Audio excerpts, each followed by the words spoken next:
Cross now live to Brussels, talk to our correspondent Dave Keating, who joins us from there. Dave, let's talk about these sanctions first of all, really buffered, I suppose, as well by those new US plans as well.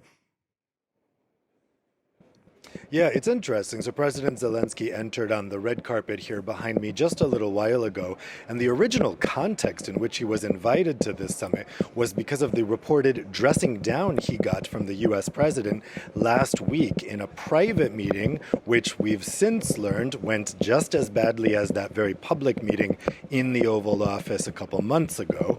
He was invited here for the EU to show its support, to shore him up, just like they did the last time. However, the context has been totally changed overnight as we got the announcement that the U.S. is going to impose sanctions. These are really the first significant sanctions of the Trump administration on these Russian oil companies. And then meanwhile, we heard overnight that the Slovak Prime Minister, Robert Fico, has dropped his veto on the 19th package of sanctions that has now just been adopted, and significantly that will for the first time target Russian liquefied natural gas, LNG. That's a way that Russia has been able to get around the sanctions on its pipeline gas imports to the EU by using the so-called shadow fleet to send liquefied gas to European ports.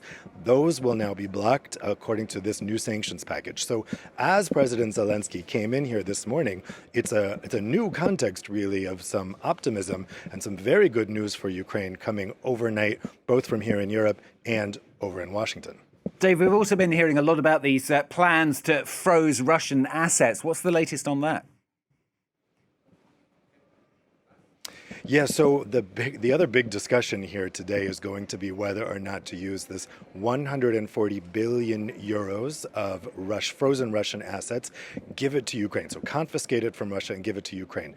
Belgium is opposing that because that money is based here in Belgium at Euroclear, and the Belgian Prime Minister, Bart de Wever, is worried that Belgium is going to be sued for confiscating those assets. So he wants a cast iron guarantee from his EU counterparts that they will foot the bill in case Belgium gets sued. He repeated that again, coming in here behind me on the red carpet, saying that the three conditions are that there is solidarity, that they have a cast iron guarantee that they won't be alone on the hook for that, but also that every other EU country with Russian assets will also have to confiscate it. Luxembourg doesn't so much like that idea. So that's going to be a big discussion. There's also some disagreement about how that money could be used. Some countries say it should really only be used for rebuilding Ukraine, but many other countries say, no, Ukraine needs the money for military purposes now, and it should be able to be used for military purposes. And finally, Dave, there's another big issue as well, which is going to come up today, climate legislation as well. But it's climate legislation that isn't actually necessarily good news for the climate, is it?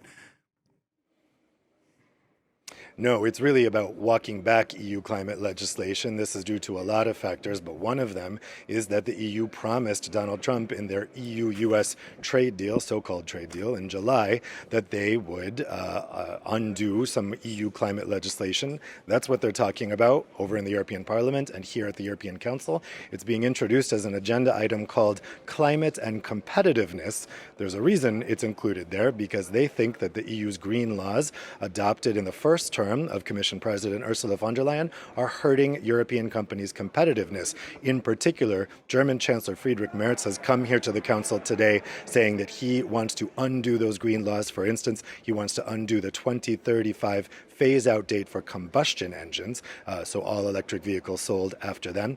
The biggest impact here is going to be this discussion over a 2040 emissions reduction target for the EU. The EU really needs that adopted before the next UN climate summit, which is happening next month in Brazil, in Belém.